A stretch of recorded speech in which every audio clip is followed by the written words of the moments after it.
Canada Mortgage and Housing Corporation just announced changes to mortgage pre-qualifying requirements, and these are huge. Stay tuned.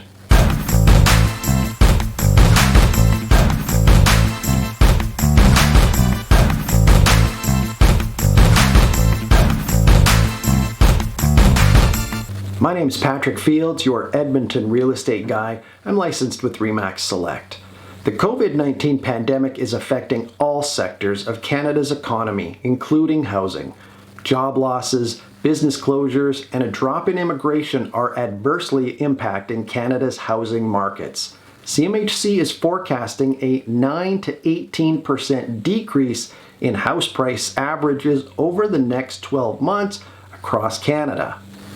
In order to protect future home buyers and reduce everyone's risk, CMHC is changing its underwriting policy for insured mortgages, and understandably so. More than $180 billion in mortgage deferrals have been made in Canada so far since the COVID-19 pandemic struck. Now, will all cities across Canada be affected the same, or even every home in Canada? I don't think that's fair to say. You can't say that the section of any market with the highest demand will be affected the same as the section of the market with the lowest demand. For example, in Edmonton, condominiums, duplexes, and houses priced between $150,000 and $350,000 make up 41% of our sales. But homes priced $450,000 to $1 million and up only make up 21% of our sales. So I don't think you can say each section of the market will be affected exactly the same. Effective July 1st, the following changes will apply for new applications for homeowner transactional and portfolio mortgage insurance. The first change, limiting the gross debt servicing and total debt servicing ratios, known as GDS and TDS, to new requirements of 35% and 42%. And this is from their current of 39% and 44% respectively. So as a buyer, this would mean that you would qualify for a mortgage of approximately 8 to 10% less than you would right now. So instead of a $400,000 mortgage, you would only be able to borrow about $360,000. This will have a big impact on the future home that you're able to buy. Next, they're changing the minimum credit score requirement that is currently at 600 and bumping it up to 680 for at least one borrower. If you're unsure of your credit score, you can get a free copy of it from Equifax, and I'll include their link in the description below. It's a great idea to know your credit score and fix anything that shouldn't be there. Maybe there's a credit card from a long time ago that you forgot about. And finally, traditional non-sources of down payment that increase indebtedness will no longer be treated as equity for insurance purposes.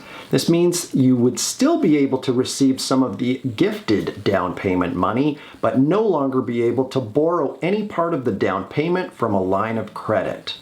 Now, there's also been talk of increasing the minimum down payment required from 5% to 10%, but thankfully that isn't included in these changes. CMHC also says, to further manage the risk of our insurance business and ultimately taxpayers during this uncertain time, we've also suspended refinancing for multi-unit mortgage insurance except when the funds are used for repairs or reinvestment in housing. Consultations have begun on the repositioning of our multi-unit mortgage insurance products.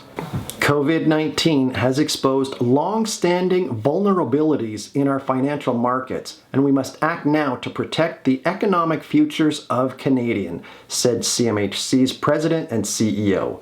These actions will protect home buyers, reduce government and taxpayer risk, and support the stability of housing markets while curtailing excessive demand and unsustainable house price growth. So now what? If you had wanted to buy a home this summer or fall, I highly recommend that you get a mortgage pre-approval right away.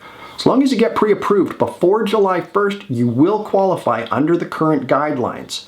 Pre-approvals are good for 90 to 120 days and do not cost you anything. If you choose not to buy a home, then at least you're familiar with this part of the process, and trust me, there's a lot of paperwork required. If you need the name of a great mortgage broker, just send me a message. I'll be happy to provide you with a few great ones that I work with. I'll put a link up here for my video on the first-time homebuyers grant. You might want to take a look into that too before they take it away. Thanks so much for watching this video. If you have any other questions about the real estate market, or you want to discuss whether now is the right time for you to buy or sell a home, just give me a call. My contact information is going to be below. Stay safe, stay informed. I'll see you next time.